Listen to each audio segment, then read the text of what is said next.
తిరుప్పావై 4వ పాసురం. ஆழிமலை கண்ணா ஒன்று நீ கை கரவேல் ஆழியுள் புக்கு முகந்து கொடார்த்தேரி ஊழி முதல்வன் உருவும் போல் மெய் கருத்து பாளியம் தோளுடை பற்பனாபன் கையில் ஆழி போல் மின்னி வலம்புரி போல் நின்றதிருந்து ஆளாதே சாரங்க முதைத்த சரமலை போல் வாழ உலகினில் பெய்திடாய் நாங்களும் மார்கழி நீరాడ ముగలెందేలోరెంబావాయ్. భావము: ఓ పర్జన్య దైవమా, వర్షమును కురిపించుటలో లోభత్వమును చూపకుము. నీవు సముద్రములోని నీటినంతను కడుపు నిండుగా తాగుము. అటు పిదప నీవు పైకెగసి సృష్టికంతకును కారణభూతుడైన ఆ శ్రీమన్నారాయణుని శరీరపు రంగు వలె నీ శరీరమునకును ఆ నలుపు రంగు అద్దుకొనుము. స్వామి కుడి చేతి ఎందున్న సుదర్శన చక్రము వలె మెరియుము. ఎడమ చేతిలోని పాంచజన్య శంఖము వలె గంభీరముగా గర్జించుము. స్వామి సారంగమను ధనస్సు నుండి వెడలే అవిరల శరాలుగా వర్షధారలను కురిపించుము.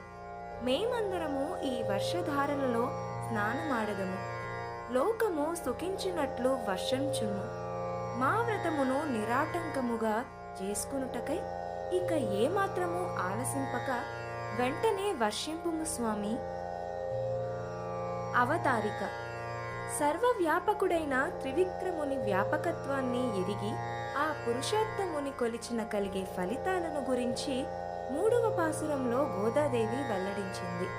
అట్టి పరమాత్ముణ్ణి ఏమరక భక్తితో పూజించే శక్తియుక్తులు కావాలన్న ముందు శారీరక శుద్ధి, ఆపై అంతర్శుద్ధి అవసరం కదా.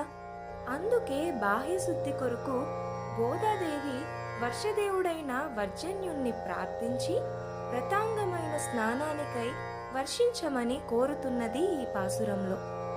మనిషిని మనిషిగా తీర్చిదిద్దే వ్రతమిది. మానవ జన్మకు సాఫల్యాన్ని ప్రసాదించే ధనుర్మాస వ్రతం. మనలో కోరిక అంటూ కలిగితే చాలు, ప్రకృతిలోని శక్తులంతా సహకరిస్తాయి, దేవతలంతా సహకరిస్తారు. మొదటిగా మనకు భగవంతుని తత్వాన్ని వివరించింది ఆండాళ్ తల్లి. ఈ దివ్య తత్వాన్ని నారాయణ అని అంటారు. ఈ తత్వాన్ని మనం ఏ రూపంలో అయినా గుర్తించవచ్చు.